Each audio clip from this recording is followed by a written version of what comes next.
नमस्कार दोस्त, wealth sky की न्यू इंटरेस्टिंग एक्साइटिंग वीडियो में आप सभी लोगों का स्वागत है। मेरा नाम है सुधीर और बात करेंगे इस वीडियो में हम Nifty and bank Nifty option chain के बारे में उसको समझने की कोशिश करेंगे। अंडरस्टैंड करेंगे यहाँ पे कल का मार्केट का मूवमेंट कैसा रह सकता है और आगे आने वाले दिन हमारे लिए कैसे रह सकते हैं, इसको भी हम समझने की कोशिश करेंगे। तो जल्दी से चलते हैं ऑप्शन चेन डाटा पे, देखते और समझते हैं।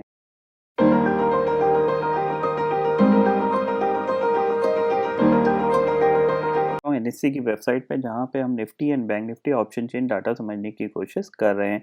तो सबसे पहले देखो आज की क्लोजिंग की, ये लास्ट क्लोजिंग की बात कर लेते हैं जो कि फ्राइडे की क्लोजिंग थी। यहाँ पे 87 पॉइंट निफ्टी चढ़ के बंद हुआ था। तो एक चीज़ मैं आपको बता देता हूँ, देखो थर्सडे फ्राइडे मैं अवेलेबल नहीं था क्योंकि मैं एक शादी में गया था। फैमिली में ही शादी थी तो मैं वहाँ था और सैटरडे की छुट्टी होती है, संडे मैं कल शाम को फ्री हुआ हूँ तो आज मैं ये वीडियो डाल रहा हूँ। वेडनेसडे को मैंने जैकपॉट कॉल दी थी जिसमें कि काफ़ी लोगों ने अच्छा प्रॉफिट कमाया। जिन लोगों ने एंट्री ले ली थी, कुछ लोगों ने एंट्री मिस कर दी थी, कुछ लोग सोचते रह गए थे, कुछ लोग मेरे को व्हाट्सएप कर रहे थे कंटिन्यूअसली और बाद में मेरे को ही ब्लेम कर रहे थे कि सर आपने कोई रिप्लाई नहीं दिया। तो मैं एक चीज़ क्लियरली दे देता हूँ, देखो मैं हूँ ट्रेडर और ना मैं कभी कॉल्स देता हूँ, ना मैं देने में इंटरेस्टेड रखता हूँ, क्योंकि कॉल्स में जैसे कि मैंने आपको बताया कुछ लोगों ने एंट्री ले ली, कुछ लोग मुझे ही ब्लेम कर रहे थे कि आपने रिप्लाई नहीं दिया, प्राइस इतना नहीं मिला, वैसा नहीं मिला, ये नहीं मिला। तो होता क्या है कि कॉल्स में यही होता है कि जैसे ही बंदा कॉल देता है तो उस सामने वाले को ये लगता है कि सारी रिस्पॉन्सिबिलिटी इसी की है। देखिए दोस्तों, जो भी मैं कॉल्स देता हूँ या जो भी मैं इन्फॉर्मेशन ट्रांसमिट करने की कोशिश करता हूँ, उसके पीछे सिर्फ यही रीज़न है कि आप जो अनवांटेड ट्रेड करके लॉस कर रहे हैं और मेरे को अगर कोई ऐसी कॉल मिलती है जिसमें प्रोबेबिलिटी मोर देन 80% होती है कि ये प्रॉफिट बना के दे सकती है आपको, तो वो कॉल मैं आपको ट्रांसमिट करता हूँ ताकि आप उसमें एक थोड़ा बहुत अमाउंट आप प्रॉफिट का कमा सकें। लॉस तो आप वैसे भी कर रहे हो, ऐसा नहीं है कि आप कंटिन्यूअसली प्रॉफिटेबल हो, लॉस तो आप वैसे भी कर रहे हो। तो मैं सिर्फ कोशिश करता हूँ कि अपनी नॉलेज का जो भी एक्सपीरियंस है उसके थ्रू कुछ ना कुछ आपकी हेल्प कर सकूँ। बट बाद में लोग मुझे ब्लेम करते हैं कि आपने रिप्लाई नहीं दिया, मैंने इस प्राइस पे ले लिया था। तो वो सारी चीज़ें कहीं न कहीं ये इंडिकेशन भी देती है कि कॉल्स, किसी को कॉल देना भी एक, वो कह सकते हैं कि एक सज़ा ही है। एक चीज़ मैं आपको क्लियरली आपको आज बता दे रहा हूँ, अगर आप मेरी कॉल ले रहे हो, तो आप ये समझ लो कि मेरी कॉल में ऑलमोस्ट सारे पॉइंट करीब-करीब मैंने डिस्क्राइब किए होते हैं। तो आप उनके लेवल पे काम कर सकते हो, लेकिन फिर भी आपको अपनी सोच थोड़ी बहुत लगानी ही पड़ेगी कि जैसे कि प्रॉफ़िट बुकिंग, कि आपको कब प्रॉफ़िट बुक करना है। नॉर्मली मेरे टारगेट थोड़े से बड़े होते हैं क्योंकि मैं बड़े टारगेट के लिए प्ले करता हूँ, छोटे टारगेट के लिए प्ले नहीं करता। लेकिन फिर भी आपको डबल ट्रिपल तक का प्रॉफ़िट ईज़िली मिल जाता है। तो उसके पीछे आपको थोड़ा-सा लॉजिक लगाना है कि हाँ यार, मेरी कि रिटर्न ऑन कैपिटल पे कितना इन्वेस्टमेंट था मेरा और कितना मेरे को रिटर्न मिल रहा है। एक डिसेंट, भाई आपका पैसा एक दिन में ट्रिपल तक हो गया और आप फिर भी प्रॉफ़िट बुक नहीं करोगे, आप सोचोगे कि मैं इसको 6 गुना 7 गुना भी जाके करूँगा, तो फिर वो ऑप्शन होता है, तो कभी-कभार ऑप्शन बढ़ता है और फिर तुरंत गिर भी जाता है।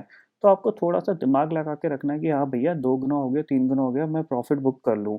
तो थोड़ा-सा आपको ये इस तरीके से एक्टिवनेस दिखानी पड़ेगी।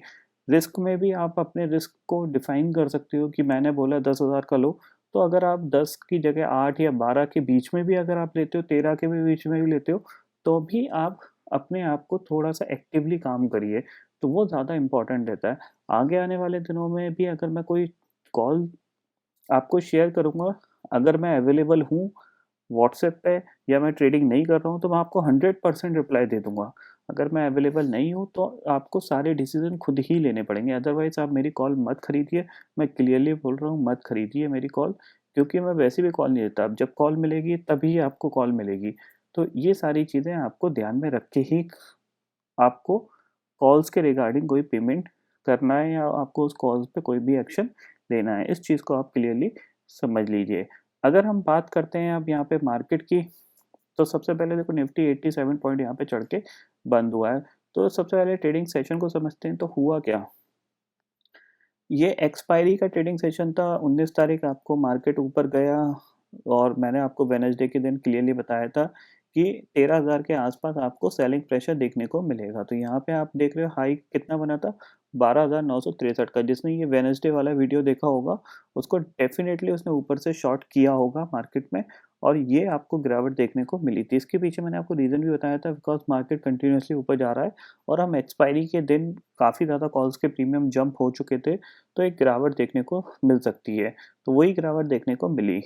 फिर फ्राइडे के ट्रेडिंग सेशन में क्या हुआ, मार्केट ऊपर खुला, नीचे आया, नीचे से सपोर्ट लेके फिर ऊपर चला गया। लेकिन ऊपर कहाँ तक जा पाया ये, 12,900 को पार नहीं कर पाया है ये, ठीक है ना। इस चीज़ को आप ध्यान रखिए, 12,900 को पार नहीं कर पाया निफ्टी। ओके, अब हम ऑप्शन चेन में समझते हैं कि 12,900 को क्यों नहीं पार कर पाया। देखो 13,000 पे आपको ये दिख रहा है, ये क्या है, मंथली सीरीज है।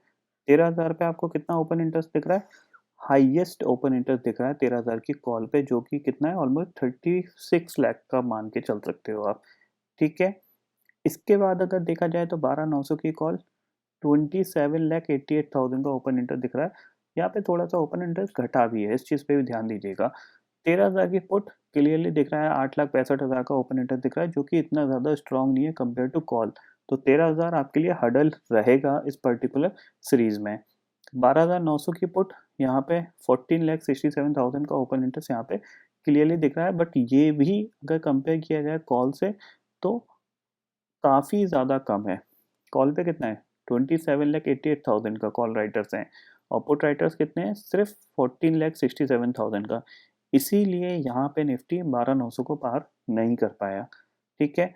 अब अगर 12,900 को निफ्टी पार करता है तो ये कॉल राइटर ट्रैप होंगे, प्लस पुट राइटर्स को थोड़ी सी हेल्प मिलेगी मार्केट में और ऊपर के लेवल पे पुट राइटिंग करने के लिए। तो मार्केट फिर कहाँ तक जा सकता है, दोबारा इस लेवल को टच कर सकता है।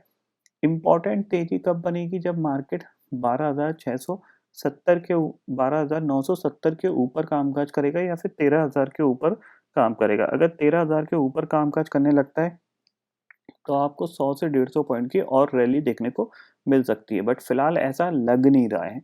क्यों नहीं लग रहा है, बिकॉज ऑफ ग्लोबल मार्केट।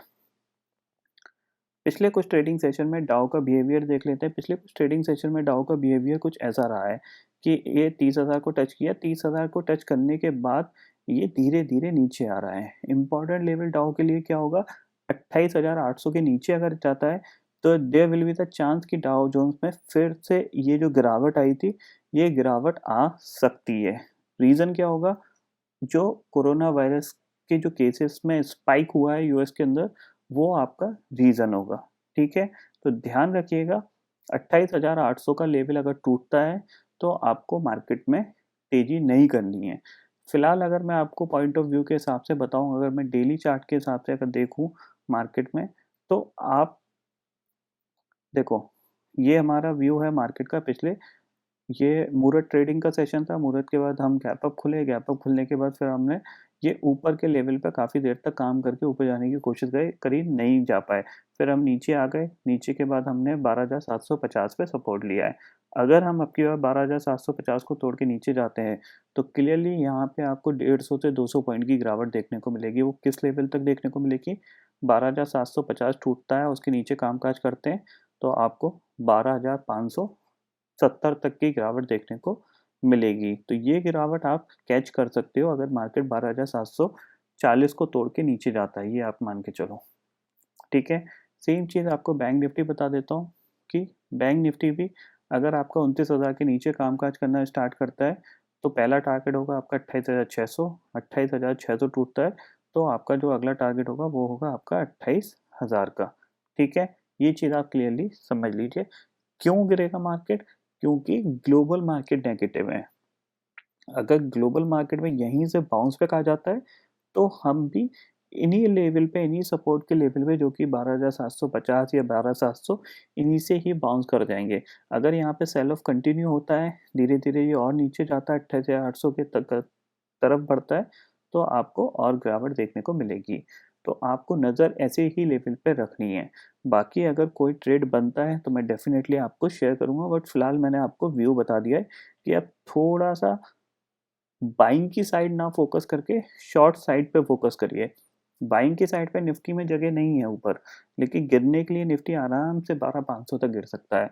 तो 12,500 का मतलब 350 पॉइंट, 350 पॉइंट को आपको कैसे प्ले करना है ये आप आइडिया लगा लीजिए। सेम चीज़ बैंक निफ्टी कि जब तक, अब बैंक निफ्टी में आपको तेज़ी कब करनी है, जब तक बैंक निफ्टी 29,800 के ऊपर ना निकल जाए। 29,800 निकलेगा तो आपको life time high bank Nifty मारता हुआ दिखाई देगा। जब तक ये 29,800 ना निकले तब तक आपको बैंक निफ्टी में फ़िलहाल तेज़ी नहीं करनी है।